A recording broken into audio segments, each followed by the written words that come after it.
మనం ఆరాధిస్తున్న దేవుడు a god of faithfulness and without injustice, righteous and upright is he.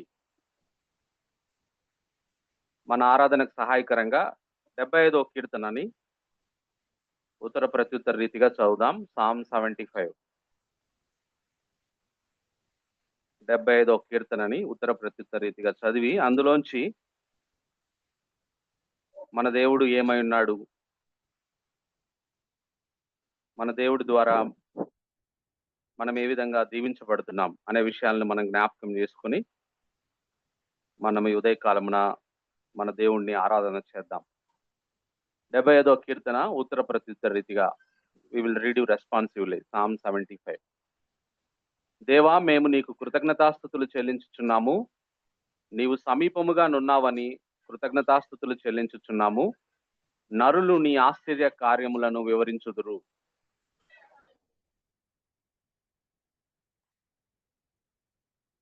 భూమియు దాని నివాసులందరూ లయమగునప్పుడు నేనే దాని స్తంభములను నిలుపుదును. అహంకారులే ఉండకుడని అహంకారులకు నేను ఆజ్ఞ ఇస్తున్నాను. కొమ్ము ఎత్తకుడి, ఎత్తుగా కొమ్ము ఎత్తకుడి, పొగరు పట్టిన మాటలాడకుడి అని భక్తిహీనులకు నేను ఆజ్ఞ ఇచ్చుచున్నాను. తూర్పు నుండి అయినను పడమటి నుండి అయినను అరణ్యము నుండి అయినను హెచ్చు కలుగదు. దేవుడే తీర్పు తీర్చువాడు. ఆయన ఒకని తగ్గించును, ఒకని హెచ్చించును. యెహోవా చేతిలో ఒక పాత్ర ఉన్నది, అందులోని ద్రాక్షారసము పొంగుతున్నది. అది సంభారంతో నిండి ఉన్నది, ఆయన దానిలోనిది పోయిస్తున్నాడు. భూమి మీద నున్న భక్తిహీనులందరూ మట్టితో కూడా దానిని పీల్చి మృంగివేయవలెను. నేనైతే నిత్యము ఆయన స్తుతిని ప్రచురము చేయుదును. యాకోబు దేవుని నేను నిత్యము కీర్తించెదను.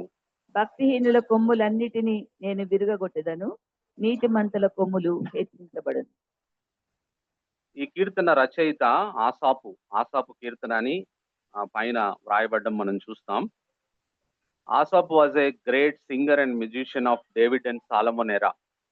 దావీదు మరియు సొలొమోను కాలంలో ఆసాపు ఒక గొప్ప సంగీతకారుడిగా, ఒక గొప్ప పాటలు కీర్తనలు పాడేవాడిగా ఆయన ఉన్నాడు అనే విషయాన్ని నేను మీకు జ్ఞాపకం చేస్తా ఉన్నా.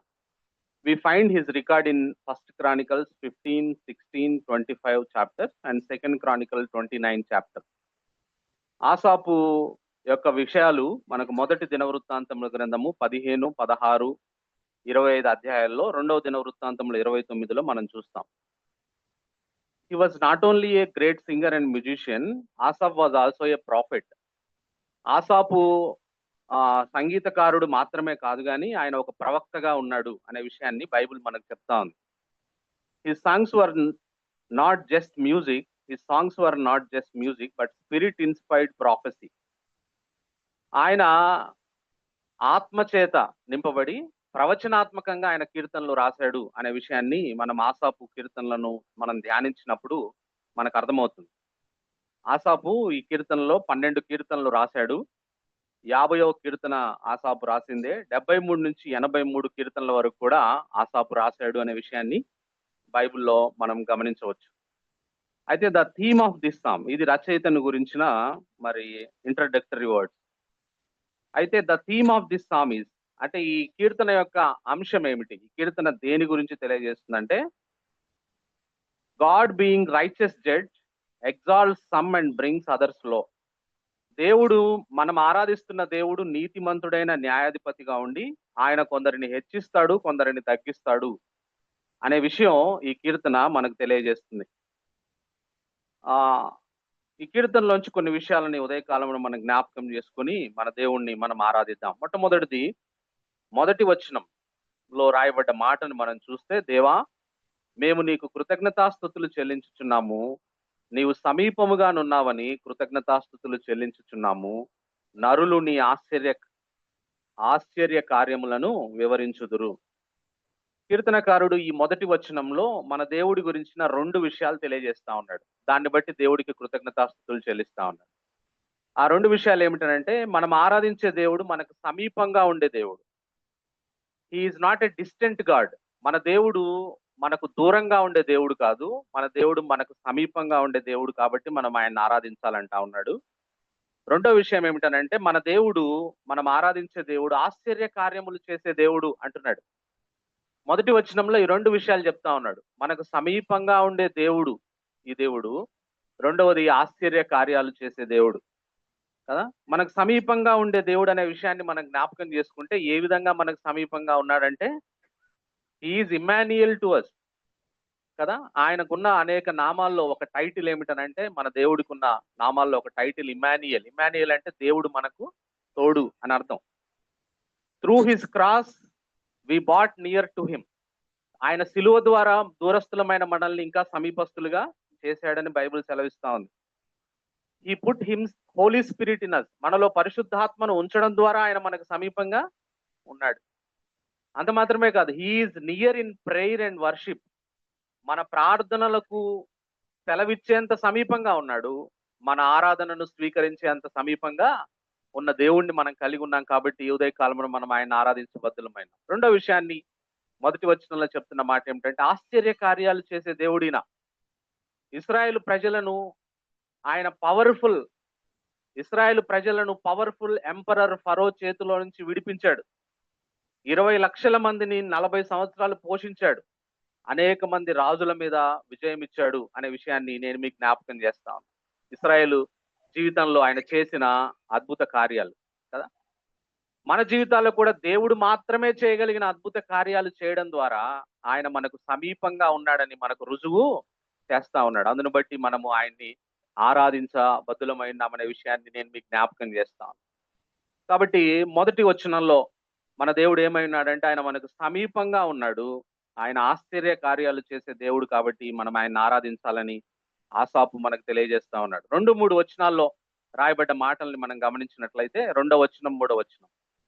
నేను యుక్త కాలమును కనిపెట్టుచున్నాను, నేనే న్యాయమును బట్టి తీర్పు తీర్చుచున్నాను.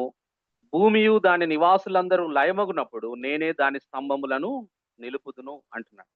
Now God is speaking. ఇప్పటి వరకు ఆసాపు మాట్లాడినాడు, ఇప్పుడేమో దేవుడు మాట్లాడుతా ఉన్నాడు.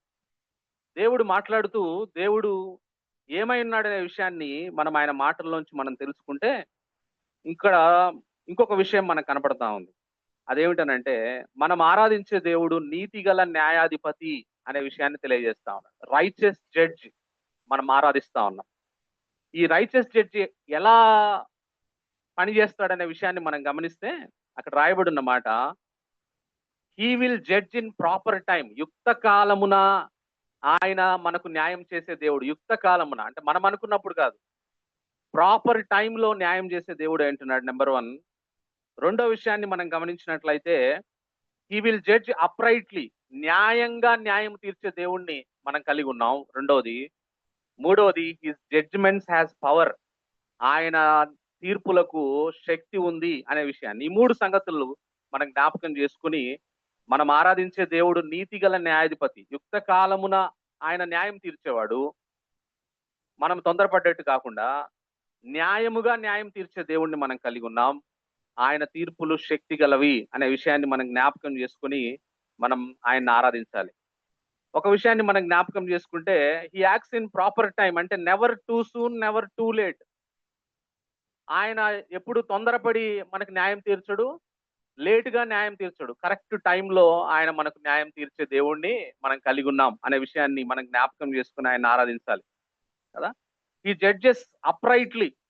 ఆయన న్యాయంలో కొంచెము కూడా ఏమాత్రం అన్యాయము ఉండదు అనే విషయాన్ని మనం జ్ఞాపకం చేసుకుని, ప్రాపర్ టైంలో ప్రాపర్ నాలెడ్జ్ తో, ప్రాపర్ ఫెయిర్నెస్ తో ఆయన మనల్ని జడ్జి చేస్తాడు అనే విషయాన్ని మనం జ్ఞాపకం చేసుకుని మనం ఆయన ఆరాధించాలి.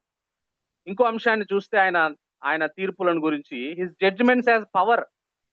ఎలా పవర్ఫుల్ అని చెప్తా ఉన్నాడంటే, ఆయన తీర్పులు భూమిని దాని నివాసులందరినీ లయం చేయగలవు, మరోవైపు భూమి స్తంభములను ఫర్మ్లీ ఎస్టాబ్లిష్ చేయగలవు అంటున్నాడు కదా. అంటే ఆయన తీర్పుకి ఎంత శక్తి ఉంటుందంటే, భూమి దాని నివాసులందరూ లయమైపోతారు ఆయన తీర్పు ద్వారా. రెండవది మనం గమనించినట్లయితే, అదే దేవుడు భూమిని దాని స్తంభములను ఫర్మ్లీ ఎస్టాబ్లిష్ కూడా చేయగలడు. అటువంటి గొప్ప శక్తి కలిగిన తీర్పులు తీర్చే దేవుణ్ణి మనం కలిగి ఉన్నాం. ఉదాహరణ ఏమిటి? భూమిని దాని నివాసులందరినీ లయం చేయగలడంటే ఫ్లడ్ ఆఫ్ నోవా కదా. నోవా సమయంలో దేవుని తీర్పు భూమి మీదకి వచ్చినప్పుడు భూమి దాని నివాసులందరూ లయమైపోయారు కదా. ఆ తర్వాత మరలా ఆయన ఫర్మ్లీ ఎస్టాబ్లిష్ చేస్తాడని ఎలా చెప్పగలమంటే దానికి ఉదాహరణ కూడా అదే. నోవా టైంలో ఫ్లడ్ వచ్చిన తర్వాత మరలా హీ రీఎస్టాబ్లిష్డ్ ద ఎర్త్ కదా, భూమిని దాన్ని ఫర్మ్లీ ఎస్టాబ్లిష్ చేశాడు అనే విషయాన్ని ఈ సందర్భంగా నేను మీకు జ్ఞాపకం చేస్తాను. కాబట్టి దీన్ని బట్టి మనం మన దేవుడు న్యాయాధిపతి అయిన దేవుణ్ణి మనము ఆరాధించాలి అని ఈ కీర్తన మనకు తెలియజేస్తా ఉన్నాడు కదా. అందుకే ఆ 3వ వచనం తర్వాత సెలా అని అంటాడు. సెలా అంటే ఏమిటనంటే హీబ్రూ వర్డ్ సెలా means pause and think about this అంటా ఉన్నాడు కీర్తనకారుడు. అంటే ఏమంటున్నాడంటే మరొక రకంగా మన దేవుడు మనకు సమీపంగా ఉండి మన మధ్యలో ఆశ్చర్య కార్యాలు చేసే దేవుడని, ఆయన న్యాయము జరిగించేవాడని, యుక్త కాలమున న్యాయము జరిగించేవాడని, ఆయన తీర్పులు శక్తి గలవని మనం ఒక క్షణం ఆగి ఆలోచించి దేవునికి స్తుతులు చెల్లించండి అంటా ఉన్నాడు. Stop and pause and think about this అంటా ఉన్నాడు కదా. అంటే ఆయన ఆయన మనకున్న సమీపంగా ఉన్నాడనే విషయం, ఆశ్చర్య కార్యాలు చేస్తున్నాడు అనే విషయం, ఆయన న్యాయాధిపతి అనే విషయాన్ని జ్ఞాపకం చేసుకొని మనం ఒక క్షణం ఆగి ఆలోచించి ఆ విషయాన్ని దేవుణ్ణి స్తుతించాలి అని అంటాం. ఆ తర్వాత 4వ విషయంలోనికి మనం పోయినట్లయితే 4వ సంగతి మన దేవుడి గురించి 4, 5, 6, 7 వచనాల్లో ఆ మాటలు రాయబడ్డాయి. అహంకారుల ఉండకుడని అహంకారులకు నేను ఆజ్ఞ ఇచ్చుచున్నాను. కొమ్ము ఎత్తకుడి, ఎత్తుగా కొమ్ము ఎత్తకుడి, పొగరు పట్టిన మాటలాడకుడి అని భక్తిహీనులకు నేను ఆజ్ఞ ఇచ్చుచున్నాను. తూర్పు నుండి అయినను పడమటి నుండి అయినను అరణ్యము నుండి అయినను హెచ్చు కలగదు. దేవుడే తీర్పు తీర్చువాడు. ఆయన ఒకని తగ్గించును, ఒకని హెచ్చించును అనే మాట సెలవిస్తున్నాడు. అంటే మన దేవుడు అహంకారుల పీచమనచి దీనులను హెచ్చించే దేవుణ్ణి మనం కలిగి ఉన్నాం అనే విషయాన్ని నేను మీకు జ్ఞాపకం చేస్తాను. అహంకారులను అణిచివేసే దేవుణ్ణి మనం కలిగి ఉన్నాం. అదేవిధంగా దీనులను పైకి లేవనెత్తే దేవుణ్ణి మనం కలిగి ఉన్నాం. కాబట్టి ఉదయకాలమున ఈ విషయాన్ని బట్టి మన దేవుణ్ణి మనం ఆరాధించబద్దులమైనాం. అహంకారులను పీచమనిచ్చే దేవుడు మన దేవుడు. ఎలా చెప్పగలమంటే ఒక ఆయన అన్నాడు యెహోవా ఎవడు అన్నాడు కదా. యెహోవా ఎవడు అన్న ఆయన్ని, ఆయన సైన్యాన్ని ఎర్ర సముద్రంలో ముంచివేసిన దేవుడు మన దేవుడు అనే విషయాన్ని నేను మీకు జ్ఞాపకం చేస్తా ఉన్నా. అత్యంత శక్తిమంతుడైన బబులోను రాజు ఆ బబులోను నగరు మీద విహరిస్తూ ఇదంతా నేను సంపాదించింది కాదా అని మనసులో అనుకుంటే ఆయన చేత గడ్డి తినిపించిన దేవుణ్ణి మనం కలిగి ఉన్నాం. అంత గొప్ప దేవుణ్ణి మనం కలిగి ఉన్నాం. మరోవైపు దీనులను లేవనెత్తే దేవుడు అంటే బానిసైన యోసేపును మరి ఐగుప్తుకు ప్రధానమంత్రిగా చేసిన దేవుణ్ణి మనం కలిగి ఉన్నాం. షెపర్డ్ బాయ్ అయిన డేవిడ్ ని ఇస్రాయేల్ గ్రేట్ కింగ్ గా చేసిన మరి దేవుణ్ణి మనం కలిగి ఉన్నామనే విషయాన్ని సందర్భంగా నేను మీకు జ్ఞాపకం చేస్తాను.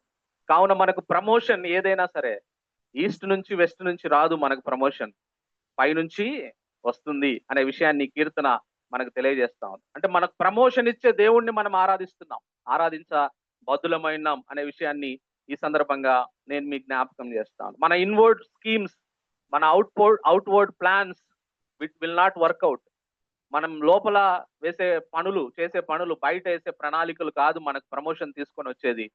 పైనుంచి రావాలి మనకు ప్రమోషన్, ఈస్ట్ నుంచి వెస్ట్ నుంచి కాదు, పైనుంచి ప్రమోషన్ వస్తుంది అనే విషయాన్ని దేవుడు మనకు తెలియజేస్తా ఉన్నాడు. ఆ విషయాన్ని జ్ఞాపకం చేసుకొని మన దేవుణ్ణి మనము ఆరాధించబద్దులమైనాం. 5వ విషయాన్ని మనం గమనించినట్లయితే ఈ కీర్తనకారుడు మనకు చెప్తున్న విషయం 8వ వచనం 10వ వచనంలో రాయబడ్డ మాట. యెహోవా చేతిలో ఒక పాత్ర ఉన్నది, అందులోని ద్రాక్షారసం పొంగుచున్నది, అది సంభారముతో నిండి ఉన్నది, ఆయన దానిలోనిది పోయుచున్నాడు. భూమి మీదనున్న భక్తిహీనులందరూ మట్టితో కూడా దానిని పీల్చి మింగివేయవలెను అనే మాట సెలవిస్తా ఉన్నాడు కదా. అంటే మన దేవుడు ఏమై ఉన్నాడంటే దేవుని చేతిలో తీర్పు అనే పాత్ర ఉంది. ఈ వచనం యొక్క అర్థం ఏమిటనంటే దేవుని చేతిలో తీర్పు అనే పాత్ర ఉంది, దానిలో నుండి దేవుని ఉగ్రత అనే ద్రాక్షారసం పొంగుతా ఉంది. దేవుని ఎరుగని వారందరూ ఆ తీర్పులోని ఉగ్రత చివరి బొట్టు వరకు త్రాగవలసిందే అని అంటా ఉన్నారు కదా. దేవుని ఎరుగని వారి మీద, భక్తిహీనుల మీద తన ఉగ్రతను కురిపించే దేవుణ్ణి మనం కలిగి ఉన్నాం. అందును బట్టి మనం ఇదే కాలంలో మనం ఆయన ఆరాధించాలి. మనమైతే యేసు ప్రభు రక్తము ద్వారా ఆయన ఉగ్రత నుంచి తప్పించబడ్డాం అనే విషయం బైబిల్ సెలవిస్తాం కదా. రోమా 5:9లో రాయబడ్డ మాట. కాబట్టి ఆయన రక్తము వలన ఇప్పుడు నీతిమంతులుగా తీర్చబడి మరింత నిశ్చయముగా ఆయన ద్వారా ఉగ్రత నుంచి రక్షింపబడదుము అనే మాట రాయబడి. రోమా 8:1లో క్రీస్తు యేసునందున్న వారికి ఏ శిక్షా విధి లేదు అనే మాట రాయబడింది అనే విషయాన్ని నేను మీకు జ్ఞాపకం చేస్తాను కదా. ఈ దుష్టుల మీద, భక్తిహీనుల మీద ఉగ్రతను కురిపించే దేవుడు మనల్ని అయితే ఉగ్రత నుంచి తప్పించిన దేవుణ్ణి ఉదయకాలంన మనం ఆరాధించబద్దులమైనామనే విషయాన్ని నేను మీకు జ్ఞాపకం చేస్తా ఉన్నాను. ఈ విషయాలన్నీ జ్ఞాపకం చేసుకుని ఆసాపు అంటున్నాడు 9వ వచనంలో 1వ వచనంలో ఏమంటున్నాడు? ఈ విషయాలన్నీ జ్ఞాపకం చేసుకుని ఆసాపు, దేవా మేము నీకు కృతజ్ఞతాస్తుతులు చెల్లించుచున్నాం. ఈ విషయాలన్నిటిని జ్ఞాపకం చేసుకుని ఆసాపు అంటున్నాడు, ప్రభువా మేము నీ కృతజ్ఞతాస్తుతులు చెల్లించుచున్నాము అంటున్నాడు. 9వ వచనంలో, నేనైతే నిత్యము ఆయన స్తుతిని ప్రచురము చేయుదును, యాకోబు దేవుని నేను నిత్యము కీర్తించేదను అంటాను కదా. దేవుడు ఏమైనాడో ఈ విషయాలన్నీ రాసి ఆసాపు అంటున్నాడు, నేను యాకోబు దేవుణ్ణి స్తుతిస్తాను, నిత్యము ఆయన స్తుతిని ప్రచురం చేస్తాను అంటున్నాడు అనే విషయాన్ని నేను మీకు జ్ఞాపకం చేస్తాను. ముగింపులో ఈ కీర్తన, this psalm also refers to Jesus Christ, యేసుక్రీస్తు ప్రభు వారిని మరి గురించి కూడా ఈ కీర్తన మనకు తెలియజేస్తా ఉంది కదా. అదేమిటనంటే, Jesus is god near to us కదా. యేసు ప్రభు మనకు సమీపంగా ఉన్నాడు, ఇమ్మాన్యుయేల్ దేవుడై ఉంటున్నాడు, అందును బట్టి మనం ఆరాధించాలి. రెండవది, Jesus is the one who drank the cup of God's judgement wrath on behalf of us కదా. ఆ గెత్సెమనే తోటలో Father I will drink this cup అన్నాడు కదా. దేవుని ఉగ్రత, ఆ పాత్రలోని ఆ ఉగ్రత అనే తీర్పులోని ఉగ్రత అనే ద్రాక్షారసాన్ని తాగినవాడు యేసు ప్రభు మన కోసం, మన బదులుగా. మనం తాగవలసింది ఆయన ఆ ఉగ్రతను తాగాడు అనే విషయాన్ని మనం జ్ఞాపకం చేసుకుని మనము తలలు వంచి ఆయన్ని ఆరాధించాలి. మూడో విషయాన్ని మనం గమనించినట్లయితే, Jesus is the ultimate judge, finally he will exalt the righteous and cut off the wicked. Last లో, చివరిలో యేసు ప్రభు వారు అల్టిమేట్ జడ్జ్ గా రాబోతా ఉన్నాడు. ఆయన దుష్టులను శిక్షించబోతా ఉన్నాడు, నీతిమంతులను ఆయన సన్నిధికి హెచ్చించుకొని నిత్యము ఆయన నిత్య జీవాన్ని ఇవ్వబోతా ఉన్నాడు. ఈ విషయాలను మనం జ్ఞాపకం చేసుకొని మన దేవుణ్ణి ఉదయకాలమున ఆరాధిద్దాం. This righteous God, in his righteousness, he brings down some, he exalts some. The difference is the Lord Jesus Christ. God is just. Even those who are in hell cannot question God's justice. But because of what the Lord has done in our life, his justice overtook, his mercy overtook his justice. And therefore, to us who believe, there is no condemnation. Righteous God and also God of wrath. Jonathan Edwards said, it is a frightening thing to fall into the hands of the living God. We experience his grace much, so we don't realize this. But this is what the Lord saved us from. God is near us, and a time of judgment is coming. But to those who believe, death has passed over us. So let us pause. Let us think of these things and worship our God.